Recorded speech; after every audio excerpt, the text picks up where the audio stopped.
안녕하십니까, 예나무입니다.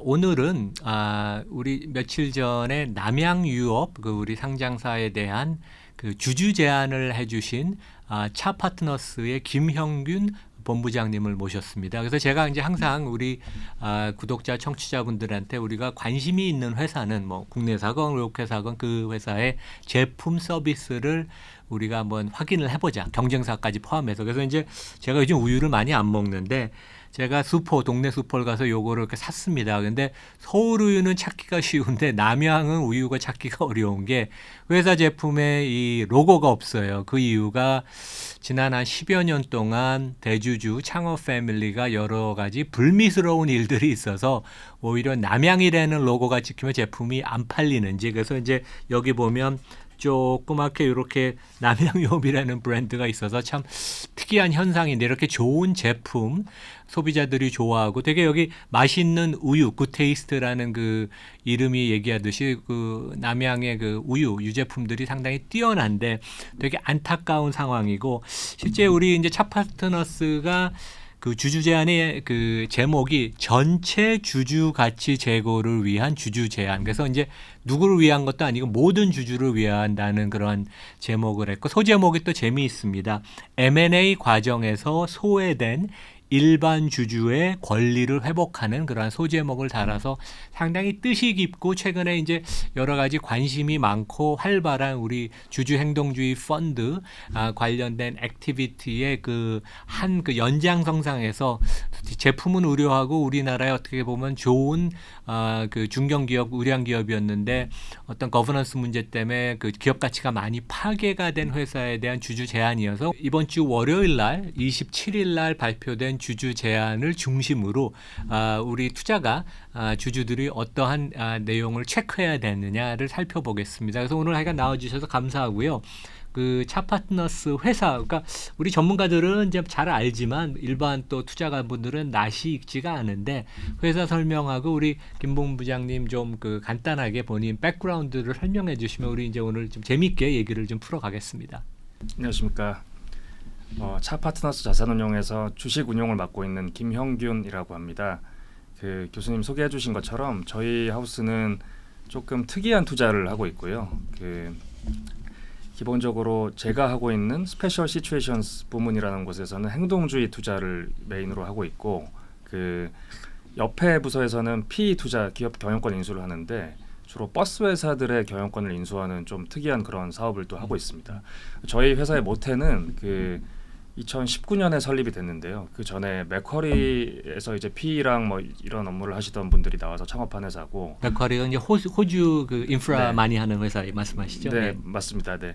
거기서 이제 인프라 투자하시고 뭐 이런 거 하시던 분들이 나와서 만드셨고, 그 첫 번째 프로젝트로 그 소위 친정을 상대로 친정에서 운영하고 있는 맥쿼리 인프라 펀드라는 상장된 펀드가 뭐 많이 아실 텐데, 이제 국내 우량한 인프라 자산을 담고 있는 이제 그 펀드를 상대로 맥쿼리 인프라스트럭처 펀드, 네, 그렇죠? 네, 그래서 MKIF라고 하는 네, 그 펀드를 상대로 이제 행동주의 투자를 했던 게 저희 팀의 첫 번째 투자였습니다. 그 결과가 좋았죠? 네, 결과도 아주 좋았고요. 현재까지도 주가가 계속 그냥 끊임없이 우상향하는 그런 이제 뭐 모습을 보여주고 있고. 그러니까 배당 좋아하는 그 네. 중장년층이 많이 들고 있는 걸로 알고 있습니다. 네, 맞습니다. 저희 그 당시에 그 디시스는 이제 매니지먼트 피가 너무 글로벌 같은 상품들에 비해서 너무 과도하니 좀 깎아라. 관리 수수료가 너무 높다. 네, 예. 맞습니다. 예, 그리고 운용사가 운용을 좀 더 효율적으로 할 수 있게 운용사를 교체해라. 이제 이런 크게 두 가지 아이디어였는데, 결과적으로 주총까지 가는 과정에서 이제 저희가 회사가 자발적으로 이제 이런 것들을 그러니까 수수료를 삭감하는 일을 하게 만들었습니다. 그래서 그게 저희 꽤 투자 규모도 컸었고 뭐 시총도 큰 이제 펀드였고, 이제 그게 첫 번째 케이스였고, 그 이후에 이제 그 버스라는 중공영 버스라는 시장에서도 이제 비효율이 너무 많다고 저희가 판단해서 그거를 좀 개선하는 그런 업무를 또 하고, 또 저는 상장 주식을 상대로 행동주의 투자라고 불리는 투자를 하고 있습니다. 그러니까 맥쿼리가 저도 기억이 나는 게 제가 미국 회사에 있을 때 세계 인프라의 진짜 강자잖아요. 근데 어떤 네. 인프라 자산이 있으면 그것을 펀드에 편입하고 그 펀드를 또 다른 펀드에 편입하고 여러 개의 레이어를 통해서 수수료를 계속 따가는 그래서 네. 맥쿼리 자체도 거버넌스가 참 문제가 있다 그런 생각을 했는데 한국 와서 너무 과도한 수수료를 펀드 주주들한테 돌아갈 것을 너무 과도하게 받아가든 거 이제 못하게 해서 되게 네. 이제 그때 되게 언론에도 많이 보도가 됐고 이제 주주 환원을 네. 하는 그런 좋은 결과네요, 되게. 네, 맞습니다. 어. 사실은 말씀하신 것처럼 이제 그런 비율이 있으면 NAV 대비, 그러니까 순자산 가치 대비 그 펀드의 시가총액이 저평가되기 마련인데 그렇죠, 그렇죠. 이제 그런 것들을 해소하는 게 이제 저희 투자자들의 역할이라고 생각을 했던 거고요. 네네. 뭐 잘 알려진 전 세계에서 제일 유명한 행동주의 투자자 중에 한 명 칼 아이칸도 처음에 옵션 그 브로커로 시작을 했는데 커리어를 첫 번째 행동주의가 이런 상장돼 있는 클로즈드엔드 펀드에 NAV가 이제 NAV 대비 시총이 낮은 펀드에 리퀴데이션을 하는 거를 첫 네, 번째 행동주의 네, 투자로 네. 했었습니다. 그래서 그리고 나서 이제 뭐 이제 다른 투자로 옮겨갔는데 그런 비슷한 일을 저희가 했다고 보시면 될 것 같습니다. 우리 저 다음 한번 언제 본부장님 모시고 우리 행동주의자 본격 그 한번 얘기를 해도 좋을 것 같아요. 네. 그래서 오늘 그 우리 남양 유업으로 돌아가서 2월 27일, 그러니까 뭐 이번 주 월요일입니다. 그날 주주 제안을 공식적으로 했고 언론에 보도가 많이 됐고 제가 보니까 크게 보면 4가지 네. 그 핵심 내용이 있는데 그 내용이 어떤 거고 뭐 취지 배경이 어떤 건가요? 그래서 이제 진짜 소수 주주들이 뭔가 권리를 찾을 수 있는 건지 한번 얘기를 좀 듣고 싶습니다. 네. 저희가 이제 생각한 남양유업의 문제점은 뭐 이따가 자세히 말씀드리겠지만 그동안 거버넌스적인 이슈가 너무 컸었고 그러니까 지배 구조가 문제가 있다. 지배 구조가 문제 많았었고요. 그래서 주가가 이제 계속 하락했고 저평가되어 왔습니다. 그런데 이제 좋은 계기를 맞았습니다. 2년 전에 한행컴퍼니라는 사모펀드에서 이제 경영권을 인수하겠다고 계약까지 체결이 됐었습니다. 그리고 주가도 반응을 했고요. 그러니까 얼마였죠? 82만 원인가 그랬죠? 네, 거래 가격이 82만 원이었고 그 당시 주가가 한 40만 원대에 머물러 있었는데 그러니까 프리미엄을 한 80% 이상 주고 이제 거래가 이루어졌던 거고 이제 시장도 그동안 이제 문제 있었던 거버넌스 이슈가 해소가 될 거라는 기대가 좀 생겨서 주가도 그 거래가 공시된 당일날 80만 원까지 거의 며칠에 걸쳐서 올랐습니다. 그런데 이제 문제는 그 소송전으로 이제 들어갔습니다. 그러니까 거래가 됐음에도 불구하고 이 거래는 무효야라는 이제 주장을 이제 매도자 측에서 하셨었고 그 매도자라면 이제 현재 지배주주 홍원식 회장, 창업 패밀리 일가겠죠. 맞습니다. 예, 네. 예. 그래서 소송전이 아직까지 2년째 지속되고 있는데 그러니까 1심, 2심에서 다 졌죠. 네, 1심, 2심에서 전부 다 쪽이. 창업주가 지셨고 한행컴퍼니가 이제 승소를 했습니다. 그런데 이제 저희가 봤던 문제점은 뭐 기다리면 어쨌거나 주인이 바뀔 확률이 높은 상황이고 그럼에도 불구하고 소위 요새 이번 정부가 올해 들어서 이제 추진하고 있는 의무 공개 매수 제도라는 게 있는데 그러니까 M&A를 지배주주 지분만 그냥 사고 그렇게 팔고 넘기는 거는 다른 주주들한테 이제 투자 회수 기회를 주지 않는 이제 그런 문제점이 있다는 이제 그런 문제 의식에서 정부가 추진하고 있는 게 의무 공개 매수 제도입니다. 그렇죠. 근데, 아직 입법화 안 됐지만 뭐 네. 확정됐죠. 네, 예. 맞습니다. 근데 이번 남양유업 케이스를 보면 대주주 지분만 거래가 82만 원에 됐고요. 나머지 거의 절반을 차지하고 있는 소액주주들의 지분은 그냥 방치가 돼 있었습니다. 그러니까 보통 외국인들이 한국의 거버넌스를 지적할 때 한국은 주가가 2개다. 대주주가 팔고 나가는 가격하고 소수주주들이 시장에서 매매하는 가격이 네. 2가지고 그 차이가 2배, 3배 된다. 뭐 그런 지적을 하죠. 맞습니다. 사실 전 세계적으로 경영권 프리미엄이라고 불리는 게 그렇게 높은 막 80%, 100% 넘어가는 건 우리나라밖에 없고요. 최근에 뭐 잘 아시는 케이스 오스템 임플란트 같은 케이스도 MBK 유니슨 캐피탈이 거의 대부분 일반 주주 지분을 다 공개 매수를 통해서 높은 가격에 사줬고 그래서 저희가 거기서 문제의식을 가진 겁니다. 그래서 다른 주주들의 지분도 좀 똑같이 회수할 수 있는 기회를 줘야 되는 거 아니냐. 그렇죠. 네, 예. 이런 이제 취지로 첫 번째 안건으로 저희가 공개 매수하시오라는 제안을 하고 싶었습니다. 회사 네. 경영층한테 네. 공개 매수를 해라. 네, 사실은 이제 한행컴퍼니한테 드리고 싶은 메시지였던 네, 거죠. 네. 공개 매수하세요. 근데 사실은 그거는 한행컴퍼니의 얘기를 할 수 있는 거지. 그러니까 한행컴퍼니의 의지에 기대해야 되는 부분. 그러니까 아직은 네. 이사회는 회사 경영자 네. 창업주 쪽이 컨트롤을 하고 있으니까 그렇죠? 맞습니다. 네.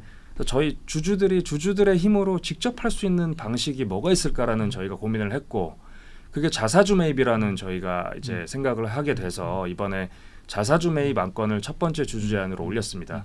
근데 우리나라 가격은 얼마죠? 가격은 주당 82만 원입니다. 똑같은 가격이네. 네, 하나의 똑같은 컴퍼니가 가격이에요. 대주주 지분을 해준다니까 네. 소수주주와 대주주와 똑같은 가격에 네. 팔 수 있는 권리를 달라. 예. 맞습니다. 그래서 우리나라 상법상 자사주 매입을 두 가지 방식으로 할 수 있는데요. 첫 번째는 대부분 회사들이 하는 방식입니다. 그냥 시장에서 그냥 네. 사는 겁니다. 네. 근데 두 번째 방식은 타겟 프라이스를 정해놓고 그 가격에 이제 응모를 받아서 공개 매수하는 형식이 있는데 저희는 그런 두 번째 방식을 네. 제안을 한 거고요. 근데 이게 어떤 주주분들께서는 아니 회사에 뭐 이렇게 뭐 적자 내고 최근 몇 년간 적자 내고 있는데 그 82만 원에 어떻게 사주냐 이제 이런 얘기를 하시는 분들도 최근에 한 계시는데 2년 동안은 경영 성과가 안 좋았습니다. 회사가 맞습니다. 약간 망가지는 듯한 그런 느낌, 그렇죠? 네, 맞습니다. 그게 그러니까 다 뭐 대주주가 결국에는 약간 사보타지하는 그런 느낌도 들더라고요 보니까. 맞습니다. 예. 예, 그런 측면도 있는 것 같습니다. 네. 그런데 사실 저희는 그러니까 공개 매수 방식의 자사주 매입이라는 거는 주주가 청약을 하지 않으면 응모를 하지 않으면은 자사주 매입을 안 해도 되는 거거든요. 그러니까 쉽게 설명드리면 주주들이 한행컴퍼니로 주인이 바뀐 다음에 이 주가가 현재보다 훨씬 더 높아질 거라고 판단을 한다면 자사주 매입에 굳이 응할 필요가 없습니다. 그래서 이제 이게 되게 굉장히 좋은 시장의 논리가 작동하는 건데요. 그러니까 소수주 입장에서는 양쪽 다 좋은 시나리오가 있다. 맞습니다. 왜냐하면 보통 사모펀드들은 비용 절감을 하든 아니면 목표를 세워서 엑스큐션을 잘하든 기업 가치를 다시 회복 증가시키는 거에 선수들이니까 그렇죠? 네, 맞습니다. 네.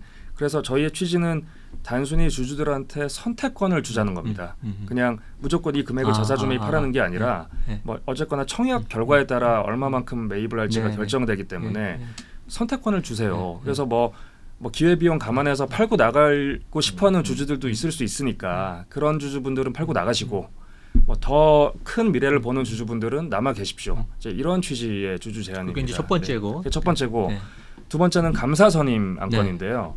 이제 감사라는 게 이사회를 견제하는 역할을 하는 게 이제 감사입니다. 그런데 이 회사 같은 경우는 대략적으로 한 50% 정도를 대주주가 들고 계시고 나머지 50%를 그냥 일반 주주, 소액 주주분들이 갖고 계신데 그럼 결국에는 절반이나 차지하는 소액 주주의 권리를 대변할 수 있는 뭐 이사회 멤버든 감사든 한 분은 있어야 된다는 생각을 저희가 하게 됐고 그동안 뭐 대주주 중심으로 회사가 경영이 됐고 약간 운동장이 많이 기울어졌죠. 네, 맞습니다. 그래서 저희가 감사 선임을 이번에 제안을 하게 됐고요. 그런데 또 어떤 주주분들께서는 한행컴퍼니로 넘어가면 뭐 알아서 잘할 건데 왜 굳이 이 타이밍에 감사를 넣느냐 이런 얘기를 하시는 분들도 계십니다. 그런데 저희 생각은 뭐냐면요.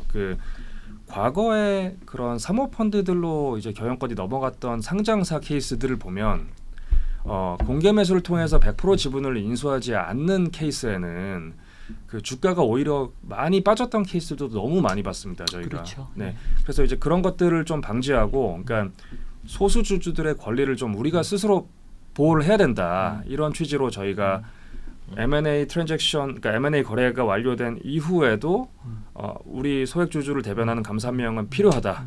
이러한 취지로 감사 선임을 뭐 경영진한테 약간의 긴장감을 또 불어넣는 그런 효과도 있죠. 왜냐하면 원래 경영진이라는 거는 주주를 위해서 일하는 거고 항상 긴장되고 주주 가치를 높이는 노력을 매 순간 해야 되니까 그렇죠. 맞습니다. 그러니까 첫 번째, 두 번째, 세 번째 뭐죠? 세 번째는 저희가 액면 분할 안건을 주주 제안했습니다. 네. 사실은 액면 분할은 뭐 자사주 매입이나 배당 가치 뭐 기업의 펀더멘탈하고는 크게 관련 없는 걸 수도 있는데 저희가 굳이 이번에 제안을 한 이유는 우선주가 상장 폐지 위기에 지금 처해 있기 때문입니다. 보니까 보통주 시총이 4천억, 우선주가 600억. 맞습니다. 뭐 적지는 않더라고요. 되게. 네, 맞습니다. 그런데 우선주가 상장 주식 수가 20만 주가 안 되는데요. 이게 원래는 거래소 규정상 상장 주식 수가 5만 주만 넘으면은 상장 조건이 됐었는데 한 2년 전에 거래소가 규정을 바꿨습니다. 20만 주 이상으로 그 요건을 올렸고요. 그러면은 정상적인 경영진이라면 그 2년이라는 유예 기간을 이제 줬기 때문에 그 기간 안에 뭐 액분을 한다든지 뭐 예를 들어 뭐 증자를 한다든지 해서 네네. 주식수를 좀 늘려서 예. 상장 폐지를 막아야 될 예, 의무가 있는데 그렇죠. 사실 지금 뭐 소송 중이기 때문에 그런 역할을 아무도 못 하고 있는 상황인 거고 그래서 저희가 이번 액면 분할을 통해서 우선주 네. 상장 폐지를 좀 막자 예. 이런 제안을 한 예. 거고요. 예. 사실 보통주도 거래량 유동성이 너무 작습니다. 그래서 사실 사람들이 편하게 좀 거래를 해야지 그래도 좀 접근성이 좋은데 그런 것들이 좀 안 좋기 절대 때문에 주가가 뭐 옛날에 100만 원도 가고 최근에도 한 5, 60만 원쯤 하죠? 맞습니다. 그러니까, 네. 56만 5천 원이네요. 56만 5천 원입니다. 네. 그런 취지로 저희가 액분을 세 번째 안건으로 제안을 했습니다. 네. 마지막은 마지막은 배당입니다. 네. 네, 사실 배당은 그냥 저희가 주당 2만 원 정도 제안을 했는데요. 그냥 주가를 대략적으로 뭐 한 50만 원, 60만 원 정도로 보면 뭐 시가 배당률 뭐 한 3, 4% 정도 되는 거고 저희가 제안한 공개 매수 가격 82만 원 기준으로 보면 한 2% 정도 되는 네, 건데 네. 그냥 상장사 평균적인 시가 배당률 네, 수준이라고 네, 보시면 네, 됩니다. 네, 근데 이 회사는 그동안 배당을 주당 1,000원 정도 해왔던 이제 회사입니다. 그러니까 시가 배당률로 엄청난 유보가 있던데요, 회사에 맞습니다. 보니까. 네. 그러니까 이 회사가 그 아까 초반에 설명해주신, 그러니까 보여주신 그 우유 같은 경우도 전 국민이 다 아는 굉장히 품질이 좋은 우유고 그 다른 제품들도 굉장히 좋은 제품들이 많습니다. 뭐 백미당 같은 그런 외식 사업부 부문도 소프트 아이스크림 맛이죠. 굉장히 맛있고요. 예, 맞습니다. 그리고 뭐 분유도 사실 예. 굉장히 인기가 네. 많고 원래 분유에서 시작하는 회사더라고요. 맞습니다. 처음에. 네. 그래서 굉장히 이제 품질이 좋음에도 불구하고 최근에 이런 문제가 생겼던 것일 뿐이지. 그러니까 창업 이후에 거의 50년 동안 매년 흑자를 냈던 원래는 굉장히 우량한 회사입니다. 그래서 그 50년간에 쌓아온 이익들이 많이 쌓여 있고요. 그게 이제 현금의 형태로도 있지만 뭐 부동산 같은 비영업 자산의 형태로도 있고요. 그래서 저희가 그런 것들을 감안했을 때 주당 2만 원의 배당 수준은 충분히 여력이 있고 뭐 과도하지 않다고 판단해서 저희가 하게 됐습니다. 그러니까 네 가지 제안하셨고 하여간 다 저희가 조금 더 이제 자세하게 여쭤보겠습니다. 근데 여기 이제 이 홍원식 패밀리가 이제 제가 어제 리서치를 하다 보니까 이제 그 아버님이 그러니까 이제 네. 홍원식 그 회장님도 70대 초반이신데 아버님이 1964년에 창업을 하셨더라고요 보니까. 근데 약간 파행적인 뭐 경영을 해서 뭐 주가 조작 혐의로 경찰 조사도 받고 뭐 제품 효과를 과장을 했다, 뭐 성차별, 뭐 여러 가지. 네. 그다음에 상반기에는 근무도 안 하셨는데 뭐 엄청난 급여를 또 받아 가시고, 그러니까 거버넌스 지배구조 입장에서 상당히 진짜 문제가 많은데 그 구체적으로 뭐 어떠한 그 해프닝들이 있었나요? 그러니까 이제 실제 여기 뭐 회사의 브랜드 그를 여기 못 달 정도로 뭔가 이 남양 이름이 들어가면 오히려 제품이 안 팔린다는 정도로 소비자들이나 이 이해관계자들이 좀 걱정하고 우려하고 이제 그러는 거 아니에요, 되게. 맞습니다. 사실 이 회사가 ESG의 문제 어떻게 보면 총합체라고 볼 수 있는데요. 표본 같은 회사인데요. 2013년에 이 회사가 대리점 상대로 물량 밀어내기, 그리고 강매 이런 것들을 이제 했다는 게 언론에 대대적으로 보도가 됐습니다. 그리고 뭐 어떤 여직원에 대한 어떤 성차별적인 그런 어떤 회사의 정책이나 이런 것들도 좀 보도가 됐었고요. 그러니까 뭐 결혼을 하면 퇴사를 해야 되거나 뭐 이제 맞습니다. 그런 것들 그렇죠? 맞습니다. 네. 그런 것들이 국민들의 공분을 사게 되면서 네네. 2013년에 불매 운동이 크게 일어났었고요. 2013년에 2013년 9년 전이네요. 맞습니다. 10년 전이네요. 맞습니다. 네. 그때부터 이 회사의 그 불매 운동이 시작이 됐고 그 후로 이제 뭐 몇 년간 이어지던 운동이 좀 잠잠해지다가 또 최근 몇 년 전에 다시 또 이게 재점화가 됐습니다. 다시 뭐 똑같은 이슈도 보도가 됐었고요. 그리고 코로나 시기에 많이들 기억하실 텐데 이 회사의 대표 제품 중에 하나인 불가리스. 네. 불가리스가 코로나 예방 효과가 있다는 그런 어떤 발표를 회사가 하게 되면서 그랬나요? 네, 그렇습니다.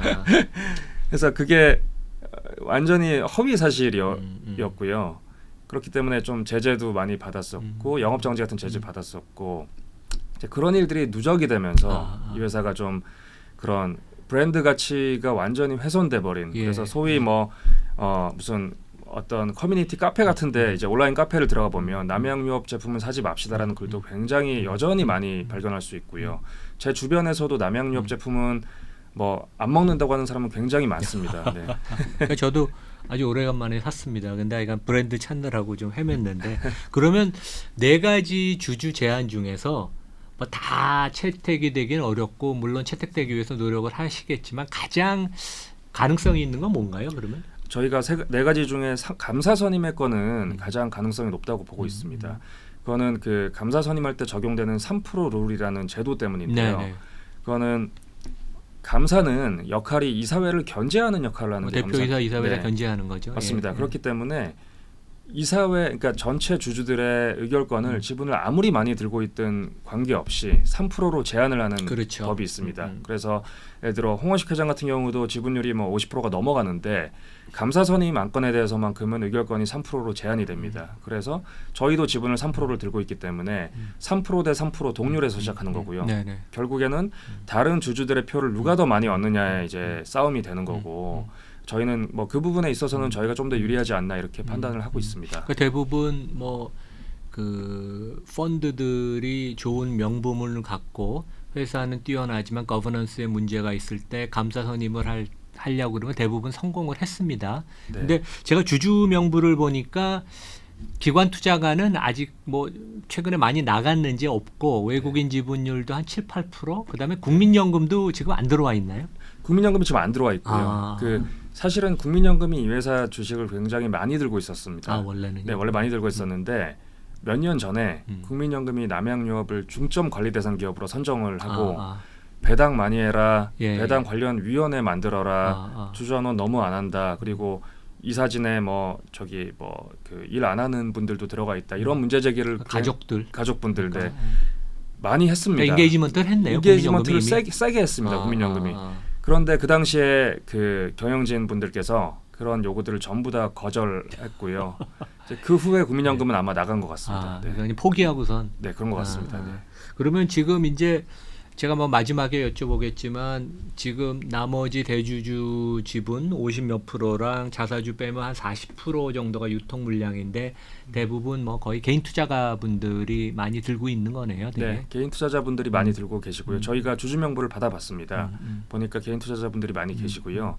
그다음에 뭐 외국인 기관 투자자들도 뭐 많지는 않지만 그래도 어느 정도 들고 있는 게 확인이 됐습니다. 네. 지금 차 파트너스에서 보시는 남양의 적정 주가는 얼마나요? 왜냐하면 제가 1964년생인데 네. 이 회사 빌딩이 1964 네. 그렇잖아요. 그래서 네, 제가 맞습니다. 이제 그 주말마다 아버님 댁을 가는데 그 빌딩 옆을 지나가요. 근데 빌딩도 도산대로 한복판에 아주 근사한 건물이고 너무 멋있고 1964에서 처음에 그게 무슨 어디 빌딩인가 그랬더니 여기 보니까 남양 거더라고요. 근데 맞습니다.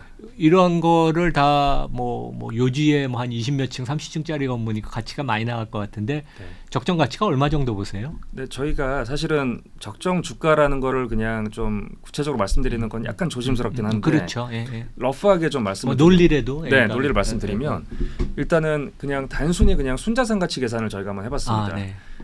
이 회사가 들고 있는 뭐 여러 가지 자산들이 있지만 기본적으로 방금 말씀하신 그 도산공원 사거리에 있는 본사 건물 그 건물의 가치가 저희는 한 1,500억 원 이상으로 추산하고 있습니다. 최소한 1,500억 원 이상으로 최소한 될 것 같네요. 네. 그 땅이 한 500평이 좀 넘거든요. 예. 근데 그 당시 거래 가격이 평당 그 주변 거래 가격이 평당 한 3억 원 정도 3억 원 이상 되는 걸로 이렇게 파악이 되고 있고 BMW, 메르세데스 벤츠 건너편 아니에요? 맞습니다. 네. 아주 요지인데요. 네, 맞습니다. 그래서 저희가 세 군데 감정평가법인의 감정평가를 좀 이렇게 맡겼는데 거의 비슷한 레인지로 1,500억 원에서 그 뭐 한 펀드들이 투자할 때 네. 그렇게 그 엄청 뭐 리서치 깊이 하시네요. 네, 그렇습니다. 네. 1,500억, 1,700억 그 1,500억? 사이로 예, 보통 예. 레인지가 나오더라고요. 그래서 그 가치만 해도 뭐 시가총액의 뭐 절반 조금 안 되는 걸 차지하고요. 뭐 현금도 1,000억 원 이상 뭐 들고 있고 다 합치면은 순자산 가치 그냥 당장 만약에 오늘 이 회사를 청산한다, 뭐 모든 자산을 다 판다 했을 때 저희는 최소 100만 원, 주당 100만 원 이상이라고 저희는 이렇게 조사를 했고요. 그리고 이 회사의 영업 가치를 보게 되면 지금 최근 몇 년간은 뭐 이런 소송 이슈나 불매운동 이슈 때문에 좀 적자를 내고 있지만 이 회사가 그 전에 영업이 정상적으로 운영되고 있을 때는 소위 말하는 현금 흐름, 뭐 이비타 기준으로 800억, 900억을 이제 창출하던 회사고, 뭐 순이익도 뭐 600억, 500억 내던 회사입니다. 이제 그런 거를 봤을 때 최소 이제 정상화시키면 영업 가치만 해도 1조 이상 되는 회사가 아닐까. 저희는 그렇게 아마 한앤컴퍼니가 실사도 안 하고 음. 산 게 그냥 보지 않아도 너무 이게 저평가 그 당시에 됐기 때문에 그런 거겠죠, 그렇죠? 맞습니다. 그렇게 생각하고 있습니다. 근데 한앤컴퍼니가 지금 이제 2021년에 SPA 스톡 퍼체스 어그리먼트를 통해서 대주주 보통주 지분 56%를 82만 원에 사는 계약을 이제 했다고 말씀해 주셨고, 근데 여기서 이제 일반 주주 나머지 40%가 이제 배제가 됐는데, 이제 남은 그 법적인 절차가 이제 대법원 판결이 남았나요? 네, 맞습니다. 대법원 지금 아직까지 제가 며칠 전에 확인했을 때만 해도 홍원식 회장이 상고를 안 한 상태였고요. 근데 다만 언론을 통해서 상고 의사는 피력한 상태입니다. 상고를 하게 되면 뭐 법조인들 전문가들 의견에 따르면 뭐 특별한 쟁점이 없어 보이기 때문에 빨리 수개월 안에 끝날 수도 있다고 이제 보는 뷰가 대세인 것 같고요. 법률적으로 맺어진 네. 확실한 계약이니까 그렇죠. 맞습니다. 바인딩한. 맞습니다. 그러면 어떻게 예상을 하세요? 그러면 이제 베이스 케이스 우리가 이제 투자할 때 베이스 케이스 기본 가정 뭐 베스트 케이스, 워스트 케이스 뭐 항상 뭐 블루 시나 스카이 시나리오 하는데 네. 기본적으로 한앤컴퍼니가 경영권을 인수하고 이사회를 컨트롤을 하면 어떤 변화를 예상하시죠? 네, 저희는 그 한앤컴퍼니도 뭐 과거에 뭐 수많은 상장사들을 투자를 해왔었고 그래서 과거에 어떻게 했는지를 좀 비춰보면 대표적인 선수들이죠. 네, 맞습니다. 네, 일단 기본적으로 그 영업하고 무관한 비핵심 자산들을 좀 추려내려고 할 것 같습니다. 그래서 이 회사를 보면은 단순히 드러난 비핵심 자산, 뭐 현금이나 뭐 그러니까 과도한 현금이나 아니면은 뭐 그런 부동산 같은 것들도 있지만 영업에 투입되고 있는 자산들 중에서도 예를 들어 뭐 운전자본 같은 경우를 좀 저희가 분석을 해보면 경쟁사 매일 유업 대비 과도하게 좀 이렇게 자산이 활용되고 있는 운용자본이 과다하게 투입돼 있다. 맞습니다. 네. 그것도 다 비용이죠, 그렇죠? 맞습니다. 네. 그래서 그런 것들도 조금 효율화시키면 이제 저희가 주주를 위해 쓸 수 있는 현금을 더 많이 이제 확보할 수 있다고 아마 판단을 할 것 같고요. 그래서 그런 것들을 이제 골라내고 어떤 식으로든 주주 환원하는 작업을 좀 할 것 같고요.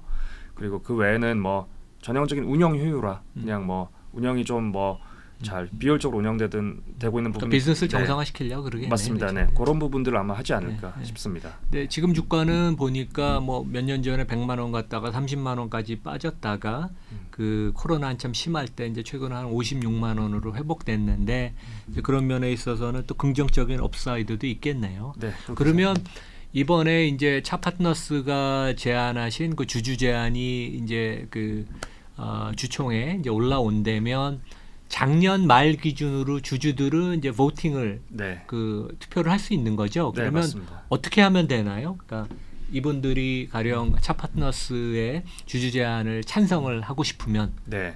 그 사실은 그 부분은 오늘은 좀 말씀드리기 어려운 게 그런가요? 네. 그 저희가 법상 그 주총 전에 회사가 주총 소집 공고를 올리면 저희가 의결권 권유 그 참고 서류 공시를 올리게 돼 있습니다. 그런가요? 그 공시를 올린 이후에 저희가 불특정 음. 다수의 주주님들을 대상으로 우리 쪽에 표를 주십시오라는 얘기를 할 수 있고요.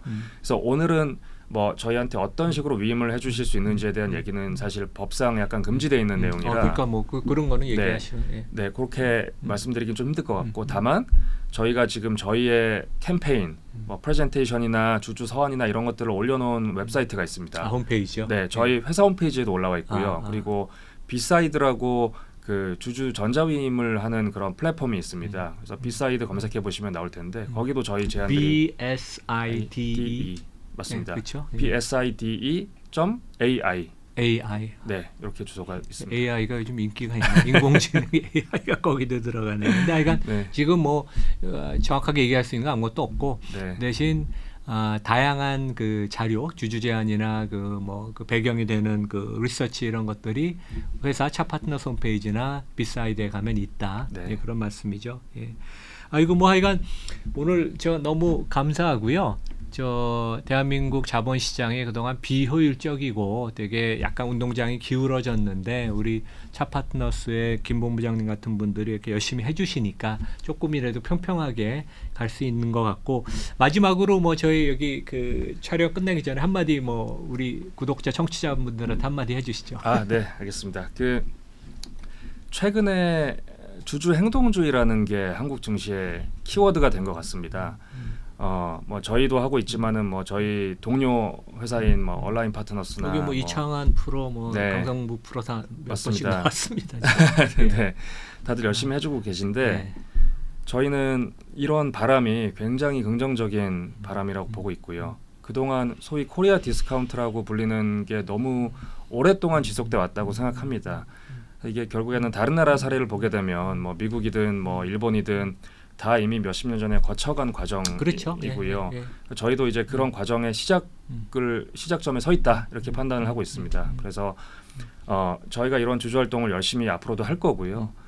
이걸 하는 과정에서 일반 주주님들 그리고 시청자님들, 그러니까 저희 국민 여러분들의 관심도가 굉장히 중요합니다. 그래서 그런 것들에 대한 좀 앞으로도 관심을 많이 가져달라는 그런 좀 말씀을 부탁을 좀 드리고 싶습니다. 네, 하여간 이번에 그 우리 남양 주주 제안이 좋은 결과가 있기를 바라겠습니다. 네, 감사합니다. 감사합니다. 본부장님. 예. 네.